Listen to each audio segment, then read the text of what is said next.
সুপ্রভাত সবাইকে। নতুন আরেকটা সকালে আপনাদের সকলকে নতুন এই ভিডিওতে অনেক অনেক ওয়েলকাম জানাচ্ছি। আজ সকালটা আমারও ব্যস্ততার মধ্যে দিয়ে কেটেছে। আমি জানি আপনাদের প্রত্যেকটা সকালই এইভাবে ব্যস্ততম হয়ে ওঠে, তার কারণ সকলেরই প্রায় স্কুল নয় কলেজ নয় অফিস, কিছু না কিছু তো থাকেই। তো আমারই তেমনই, আমার বরের যেহেতু কাজ রয়েছে তাই একদমই ঝটপট করে উঠে দেখুন মটরটা সিদ্ধ বসিয়ে চলে এলাম সোনামার ঘরের জানালাটা খুলতে। তো তারপর আর কি, হাজবেন্ড ওয়াইফ দুজনে মিলেই কিন্তু ঝটপট করে টিফিনটা বানিয়ে নিয়েছিলাম। যে কোনো রান্নাতে বলো বা কোনো কাজে বলো, আমার হাজবেন্ড কিন্তু সবসময় আমাকে হেল্প করে। তো দেখো এখানে কিন্তু পরোটা হচ্ছে। জানো তো, এখন যেহেতু রিধানের গরমের ছুটি পড়েছে তাই এই সমস্ত লুচি পরোটা বেশ কিন্তু খাওয়া হচ্ছে।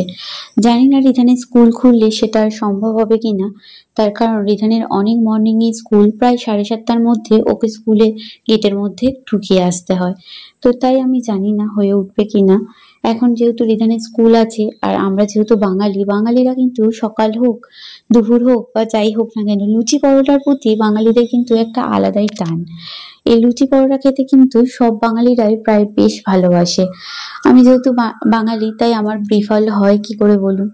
তো তারপর দেখো, রান্নাঘরে টিফিন করার পর যা বাসন ছিল সব কিন্তু আমি ধুয়ে নিচ্ছি। আমি সবসময়তেই যাই খাবার খাই না কেন, রান্নাঘরে কিন্তু বাসন জমিয়ে রাখি না বা রান্নাঘর নোংরা হতে দিই না।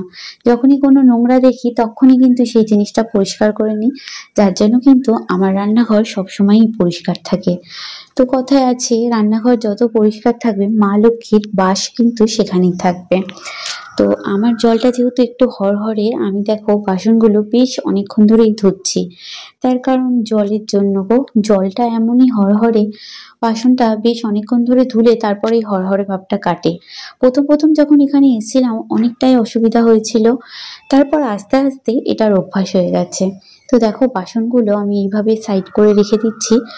তো জল ঝরে গেলে এগুলো আবার নিচে গুছিয়ে রেখে দেবো। দেখো রান্নাঘরটা দেখতে কতটা ভালো লাগছে। আমি টিফিন করার পর হোক আর লাঞ্চের পর হোক বা রাত্রে ডিনারের পরই হোক না কেন, সবসময় কিন্তু আমার রান্নাঘর এইভাবেই টিপটাপ আর পরিষ্কার থাকে। গুড মর্নিং বন্ধুরা। তো সকাল থেকে প্রচুর ব্যস্ত ছিলাম। আজকে সকালবেলা টিফিন করেছি আর এখন কিন্তু 10টা বেজে গিয়েছে। তো সমস্ত কাজই হয়ে গিয়েছে। এখন আমি সোনামাকে স্নান করাবো আজকে। তো স্নানও করে নিয়েছি। আজকে আমি মাকে স্নান করিয়ে কাপড়টা চেঞ্জ করাবো। তো চলো তোমাদের সঙ্গে সব কিছু শেয়ার করবো।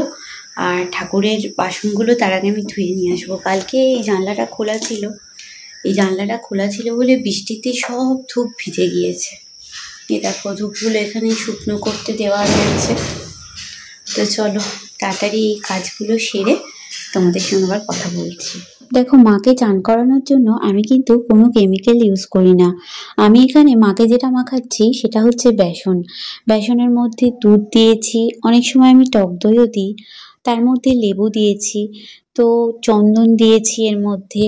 তো সেটা দিয়ে ভালো করে মাকে মাখিয়ে তারপর কিন্তু এখানে আমি কাঁচা দুধ মাকে দিয়ে স্নান করিয়ে নিচ্ছি। দেখো এরপর কিন্তু এমনি জল দিয়েও মাকে ধুয়ে দেবো।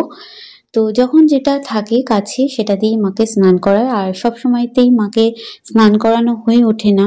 তো অনেকটাই দিন ধরে ভাবছিলাম মাকে স্নান করাবো, এই গরম যা পড়েছে, মাও অনেকদিন ধরে অস্বস্তিতে ছিল।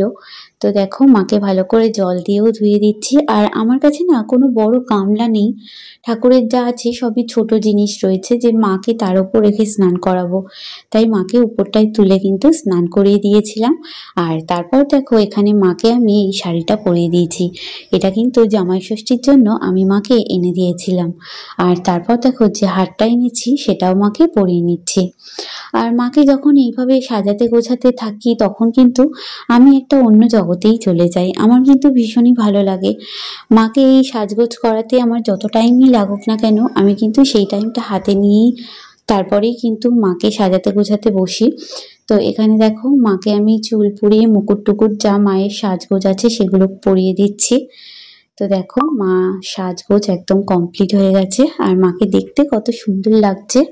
অনেকদিন পর মা কিন্তু স্নান করেছে আজকে আর মাকে কত খুশি দেখাচ্ছে দেখো।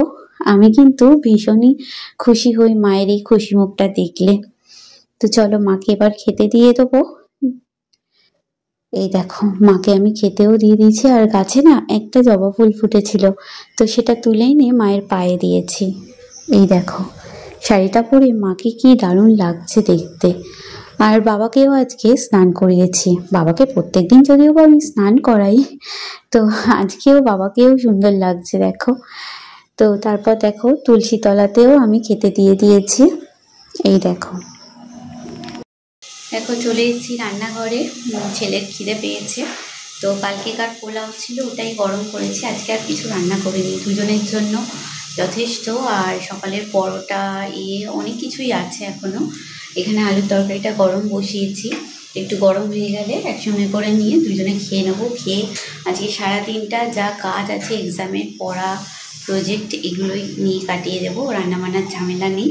তো চলো ঝটপট গরম করে খেয়ে নিই, খেয়ে আবার তোমাদের সঙ্গে কথা হচ্ছে। আজ দুপুরে কিন্তু আমার ছুটি ছিল রান্নাবান্নার থেকে, কারণ কালকে যেহেতু প্রসাদ ছিল, তো সেই প্রসাদটাই গরম করে নিয়েছিলাম। আর দেখো এই পোলাও আর আলুর তরকারিটা আমি আর রিধান দুজনে একসঙ্গে মিলে খেয়ে নেব। দেখো নিচে চলে এসেছি জামা কাপড়গুলো নিয়ে, বাইরে প্রচুর মেঘ করেছে, এক্ষুনি বৃষ্টি চলে আসবে।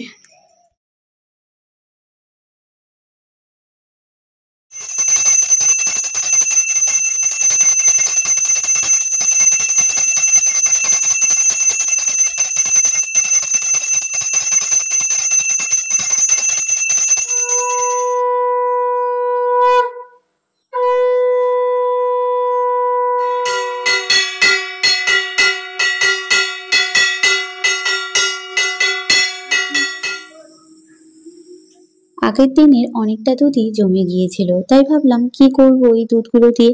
ভাবলাম যে পায়েসই বানাই, আর এই পায়েস খেতে কিন্তু রিধান খুবই পছন্দ করে। এখন চলে যাচ্ছি রিধানের খাতা নিয়ে আসতে, খাতা একদম দিই।